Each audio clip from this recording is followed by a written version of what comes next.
ఢిల్లీ మద్యం కేసులో అరెస్ట్ అయినటువంటి కవితను, కేజ్రీవాల్ను ఈడీ అధికారులు ఒకే రూమ్లో కూర్చోబెట్టి విచారణ చేస్తున్నారని, పక్కనే కూర్చోబెట్టి విచారణ చేస్తున్నారని, అయితే విచారణ సమయంలో కవిత, కేజ్రీవాల్ ఒకరిపై ఒకరు విమర్శలు చేసుకుంటూ అరుచుకున్నారని, దీని ద్వారా ఈడీ ఆఫీస్ దద్దరిల్లింది అంటూ కూడా ఒక వార్త ఇప్పుడు సోషల్ మీడియాలో చక్కర్లు కొడుతున్నటువంటి నేపథ్యంలో అసలు ఈ వార్తలో వాస్తవం ఉందా? నిజంగా కవితని, కేజ్రీవాల్ని ఈడీ అధికారులు ఒకటే రూమ్లో పెట్టి విచారణ చేస్తున్నారా? పక్కన కూర్చోబెట్టి క్రాస్ ఎగ్జామినింగ్ చేస్తున్నారా అంటే కొంతమంది అవుననే సమాధానం ఇస్తున్న నేపథ్యంలో ఈ అంశానికి సంబంధించి మనతో మాట్లాడేందుకు టీడీపీ అధికార ప్రతినిధి సూర్యదేవర్ లత గారు మనతో ఉన్నారు. లత గారితో మాట్లాడు. లత గారు నమస్తే అండి. నమస్తే. లత గారు, ఈ ఢిల్లీ మద్యం కేసులో అరెస్ట్ అయినటువంటి కవితని, కేజ్రీవాల్ని ఈడీ అధికారులు ఒకే రూమ్లో పెట్టి విచారణ చేస్తున్నారని, పక్కన కూర్చోబెట్టే విచారణ చేస్తున్నారని, అయితే విచారణ సమయంలో కవిత, అరవింద్ కేజ్రీవాల్ ఒకరిపై ఒకరు విమర్శలు చేసుకుంటూ అరుచుకున్నారని, దానివల్ల ఈడీ ఆఫీస్ దద్దరిల్లింది అంటూ కూడా ఒక వార్త ఇప్పుడు సోషల్ మీడియాలో చక్కర్లు కొడుతూ ఉంది. ఏంటి అసలు ఈడీ ఆఫీస్లో ఏం జరిగింది? ఎందుకు ఈ వార్త చక్కర్ల కొడుతుంది అంటే ఏం చెప్తారు? ఇప్పుడు ఈడీ ఆఫీస్లో ఇద్దరిని అరెస్ట్ చేశారు. ఇద్దరిని పక్కన కూర్చోపెట్టారు. కూర్చోపెట్టినప్పుడు ఇద్దరు దొంగలు ఒక చోట కలిసినప్పుడు ఏం మాట్లాడుకుంటారు? వాళ్ళు భయంగానే ఉంటారు. కానీ వాళ్ళు ఏం చెప్పేస్తున్నారో, వీళ్ళు ఏం చెప్పేస్తాడో, నా గురించి ఇతనేం బయట పెడతాడో, ఆవిడేమనుకుంటుంది నా గురించి చెప్తున్నాడేమో అని, ఇట్లా ఒకళ్ళ మీద ఒకళ్ళకి అనుమానం కూడా ఉంటుంది. ఇప్పుడు బయట ఉన్నంత ఫ్రీడమ్ అక్కడ ఉండదు కాబట్టి ఖచ్చితంగా వాళ్ళిద్దరికి కూడా ఒకళ్ళ మీద ఈవిడ ముందే ఏం చెప్పేసిందో అనేది కేజ్రీవాల్ గారికి కూడా ఉంటుంది. నేను రాకముందే ఇన్ని రోజులు, వారం రోజులుగా ఉంది కదా, నా గురించి ఏం చెప్పింది అనేది కూడా ఉంటుంది. సో ఇంకా ఎదురు పడిన పక్కనే కూర్చున్నప్పుడు ఇంకా ఆయన్ని చెప్పేదాన్ని చూస్తే ఈవిడికి బర్న్ అవుతా ఉంటది, ఈవిడ చెప్పే చూస్తే ఆయనకి బర్న్ అవుతా ఉంటది. సో ఇప్పుడు ఏంటి, ఇంకా అక్కడే వాళ్ళ ముందే, ఇంకా ఈడీ ముందే ఒకళ్ళ మీద ఒకళ్ళు అరుచుకోవటం, ఇసురు గొడవలు పట్టడం, ఇలాంటివన్నీ చేస్తున్నారు. సో దొంగలు ఇద్దరు పోట్లాడుకుంటే నువ్వు అది చేసావు, నువ్వు ఇది చేసావు అని ఎలా అయితే అనుకుంటారో, పిల్లల గొడవలు కూడా అట్లాగే ఉంటాయి కదా.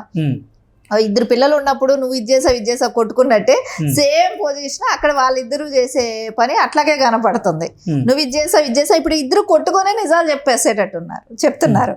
ఇంకా అంతే కదా. అంటే ఒక వార్త ఎలా రాస్తున్నారంటే దొంగే ఇంకో దొంగను దొంగ అన్నట్లుంది అంటూ కూడా కొన్ని వార్తలు అయితే వస్తున్నాయి. అంటే ఈ మద్యం కేసులో ఇద్దరు దొంగలే, మళ్ళీ ఒకరినొకరు దొంగలు అని ప్రస్తావించడం ఏంటి అంటూ కూడా కొన్ని వార్తలు వస్తున్న నేపథ్యంలో దీనిపైన మీ అభిప్రాయం ఏంటి? ఖచ్చితంగా అదే కదా అవుతుంది. ఇప్పుడు నేను తప్పు చేయలేదు, నువ్వు చేసావు అంటారు. నువ్వేమంటావు, నువ్వు తప్పు చేయలేదు, నేను చేశాను అని అంటావు. సో దొంగలు ఇద్దరు కూర్చొని డిస్కషన్ చేసినప్పుడు, అక్కడ ఇద్దరిని ఒక చోట కూర్చోపెట్టినప్పుడు ఎలా ఉంటది? ఇద్దరు దొంగలే అయినా కూడా నాకు మంచితనం ఉంది, అవతలాళ్లే చేయించారు నాతో అన్నట్టు కూడా వాళ్ళు పోర్ట్రే చేసుకోవటానికి చూస్తారు. నాదేమి సంబంధం లేదు, కవిత గారు అనొచ్చు నాదేం సంబంధం లేదు, కేజ్రీవాల్ గారు చేశారని. కేజ్రీవాల్ గారు అనొచ్చు నాదేం సంబంధం లేదు, కవిత చేసింది అని కూడా అనొచ్చు. ఎందుకంటే వాళ్ళిద్దరూ ఎక్కడ ఈడీ దగ్గర వీళ్ళు నాది తప్పు లేదనేది పోర్ట్రే చేసుకోవటానికి అయితే ఖచ్చితంగా వాళ్ళకి అవకాశం ఉంటుంది. అదే చేస్తారు కూడా. ఇదంతా సినారీ అంతా చూస్తే వీళ్ళే ఖచ్చితంగా మనకి ఎవిడెన్స్ చెప్పేటట్టే ఉన్నారు. వాళ్ళు కొట్టుకోవటం చూస్తేనే ఎవిడెన్స్ వస్తుంది. ఒక కేజ్రీవాల్ గారికి బయట ఒక ఢిల్లీలో ఒక సీఎంగా ఇప్పటికీ ఆయన ఒక దశాబ్దంగా ఉన్నారు కాబట్టి ఆయనకంటూ ఒక వాల్యూ ఉండేది. ఒక సామాన్య వ్యక్తి నుంచి వచ్చిన అతను కేజ్రీవాల్ గారు ఒక సీఎం స్థాయికి వచ్చాడు అనే ఒక మంచి ఒపీనియన్ ప్రజల్లో ఉండేది. అలాంటిది ఒక లిక్కర్ కేసులో ఇరుక్కోవటం, ఇది ఎట్లాగో తెలంగాణలో, మన తెలంగాణ స్టేట్కి కలవకుంట్ల ఫ్యామిలీ ఒక దందా అనేది ఎలాగో నడుస్తుంది తెలంగాణ స్టేట్లో. ఈ స్టేట్లో ఆయన వీళ్ళతో పడబట్టి ఆయన కూడా ఇప్పుడు దొంగ అనేది ఆ స్కామ్లో ఆయన కూడా ముద్దాయాగా ఆయన కూడా పట్టుకెళ్ళటం జరిగింది. సో ఇది ఏంటి, ఢిల్లీ మద్యం కేసులో నేను ఎట్లా నిండా మునిగిపోయానని కవిత భావించి నేనొక్కదాన్నే ఎందుకు మునిగిపోవాలి, నాతో పాటు ఉన్న వాళ్ళని కూడా ముంచేయాలి అని ఆవిడ ఆలోచించిందని, అందుకే ఢిల్లీ లిక్కర్ స్కామ్లో అరవింద్ కేజ్రీవాల్ గారి హస్తం కూడా ఉందని కవిత ఈడీ అధికారులకు సమాచారం ఇచ్చిందని, ఆ సమాచారంతోనే ఈడీ అధికారులు కూడా కేజ్రీవాల్ గారిని అరెస్ట్ చేశారు అంటూ కేజ్రీవాల్ గారు వాళ్ళే నిఘా వర్గాల ద్వారా గ్రహించారని, అందుకే ఈడీ ఆఫీస్లో ఎదురెదురుగా కూర్చోబెట్టి వాళ్ళని ప్రశ్నలు వేస్తున్న నేపథ్యంలో వాళ్ళిద్దరూ ఒకరిపై ఒకరు ఆరోపణలు చేసుకుంటూ అరుచుకున్నారు అంటూ కూడా ఒక వార్త వస్తున్న నేపథ్యంలో అసలు ఏం జరిగింది? అది ఖచ్చితంగా మీరు చెప్పిన అన్ని విషయాలు కూడా అవి ఖచ్చితంగా జరిగే ఆస్కారం ఉంది, ఖచ్చితంగా కూడా జరిగాయి. ఎందుకంటే ఇప్పుడు మనం కేజ్రీవాల్ గారి గురించి ఒకటి ఆలోచిస్తే, ఆయన గురించి ఇప్పటి వరకు కరప్షన్లో అంటే ఇప్పుడు స్టార్ట్ అయింది, అంతకుముందు ఎప్పుడు మనం చూడలేదు కూడా. సో కవిత గారితో చేరిన తర్వాతే జరిగింది. కవిత గారి పేరే ఫస్ట్ వచ్చింది. సో ఈవిడ పాటు ఇరికించాలి కాబట్టి మిగతా వాళ్ళని కూడా ఇరికిస్తుంది. కేజ్రీవాల్ గారిని ఎందుకు నిన్న నేను హరీష్ రావు గారైన బావగారు ఆవిడ స్ట్రైట్ గా చెప్పారు కదా, నన్ను వారంలో నువ్వు బయట తీసుకురాలేకపోతే మీ విషయాలు నేను చెప్తాను బయట, మిమ్మల్ని కూడా దీనిలో చేస్తా, మీ గురించి కూడా ఇక్కడ చెప్పాల్సి వస్తుంది అనేది గట్టిగా స్ట్రాంగ్ గా వార్నింగ్ ఇచ్చింది కదా. అంటే వాళ్ళనే వార్నింగ్ ఇచ్చింది, ఈయననివ్వదా? అంటే అరవింద్ కేజ్రీవాల్ గారు గుట్టు విప్పింది కవితనే అంటారా? ఖచ్చితంగా ఇప్పుతుంది కదా. ఎందుకు నేను ఒక్కటే ముద్దాయిగా ఈ సమాజానికి నేను ఒక్కటే దొంగగా కనపడడం ఎందుకు?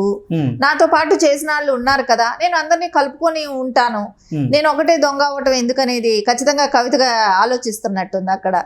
సో రేపు పొద్దున వాళ్ళ అన్న గురించైనా చెప్తుంది, వాళ్ళ బావ గురించైనా చెప్తుంది, సో వాళ్ళ నాన్న గురించైనా కూడా రావచ్చు. వీళ్ళందరూ గురించి కూడా చెప్పడానికి ఆస్కారం ఉంది. రేపు పొద్దున ఇంకా స్టేట్కి వచ్చిన తర్వాత ఇవన్నీ కూడా బయట వస్తాయి. ఇప్పుడు దానిలో ఇన్వాల్వ్మెంట్ ఉంటే ఖచ్చితంగా వాళ్ళని కూడా చెప్తుంది. ఇప్పుడు భర్త ఎట్లాగో రావట్లేదు, ఎక్కడున్నారు తెలియట్లేదు, ఇంకా ఎట్లాగో వాళ్ళకు సంబంధించిన వాళ్ళందరూ కూడా అందరినీ బెదిరిస్తున్నారు, నన్ను బయట తీసుకురాకపోతే, సో మీరున్నారు కాబట్టి మీ అందరినీ నేను ఇక్కడ ఇరికిస్తాను అనేది మటుకు ఖచ్చితంగా చెప్తున్నారు. అది కూడా ఫ్యామిలీను అన్న వాళ్ళందరూ కూడా బుజ్జగించడం జరిగిందంట. నీకు ఎలాగైనా ఒక్క నెలలో టైం ఇవ్వు, ఒక నెలలో అయినా తీసుకొస్తాము అని అంటున్నారంట. సో ఒక నెల రోజుల్లో ఆవిడని బయట తీసుకొస్తామనే మాట ఇచ్చారు కాబట్టి ఏదో కొంచెం ఆగుంది. సో రేపు పొద్దున వాళ్ళ కుటుంబ సభ్యులందరినీ కూడా ఇరికించే అవకాశాలు అయితే ఖచ్చితంగా కనపడుతున్నాయి. ఓకే, అంటే ఓవరాల్గా ఈడీ విచారణలో ఇద్దరు పక్కన కూర్చొని ఒకరిపై ఒకరు ఆరోపణలు చేసుకుంది నిజమే అంటారా? ఖచ్చితంగా వాళ్ళైతే అక్కడ అరుచుకోవటం, గొడవలు పడడం అనేది మటుకు జరిగిన అంశమే. వాళ్ళు ఎప్పుడూ కూడా అరెస్ట్ అవుతామని గెస్ చేయని వాళ్ళు అరెస్ట్ అయ్యారు. సో ఎదురెదురుగా అలాంటి సిచ్యువేషన్లో కూర్చుంటాము అని కూడా అనుకొని ఉండరు. సో ఖచ్చితంగా అది కూడా జరిగింది. సో వాళ్ళ నోటేమంటే ఒకళ్ళ మీద ఒకళ్ళు చెప్పుకుంటున్నారు, నువ్వు చేసావు అని చెప్తున్నారు. ఇంకా దానిలో ఉన్న వాళ్ళని కూడా వాళ్ళు ఇంకా చెప్తున్నారు, ఎవరైతే దాంట్లో ఇంకా ఇన్వాల్వ్మెంట్ ఉన్నారో వాళ్ళ పేర్లు కూడా వాళ్ళే చెప్తారు ఇద్దరు. సో వీళ్ళిద్దరి అరుపులతో ఈడీ ఆఫీస్ దద్దరిల్లిందంటారు. ఖచ్చితంగా ఈడీ ఆఫీసులకి ఇప్పుడు వీళ్ళకి ఈజీ అయిందేమో అనిపిస్తుంది. కేజ్రీవాల్ గారిని పట్టుకొచ్చిన తర్వాత వీళ్ళ అరుపుల్లోనే తెలిసిపోతుంది వీళ్ళు ఎంత ఫ్రస్ట్రేషన్ లో అయిపోయారు. ఇప్పుడు వీళ్ళ ద్వారానే వీళ్ళకి ఎంత నిజాలన్నీ బయట వస్తున్నాయి అనేది కేజ్రీవాల్ గారు రావడంతోనే మొత్తం కేసు కూడా తొందరగా కంప్లీట్ అవుతుందేమో, ఇన్వెస్టిగేషన్ కూడా అనిపిస్తుంది. ఎందుకంటే వాళ్ళే ఒకళ్ళ మీద ఒకళ్ళు చెప్పుకోవటం, అరుచుకోవటం ఇవన్నీ కనపడుతుంది కదా మనకందరికి. ఖచ్చితంగా అయితే ఈ కేసుకి తొందరగా కూడా ఈడీ ఎవిడెన్స్ కంప్లీట్ చేయగలుగుతుందేమో అనిపిస్తుంది. ఓకే.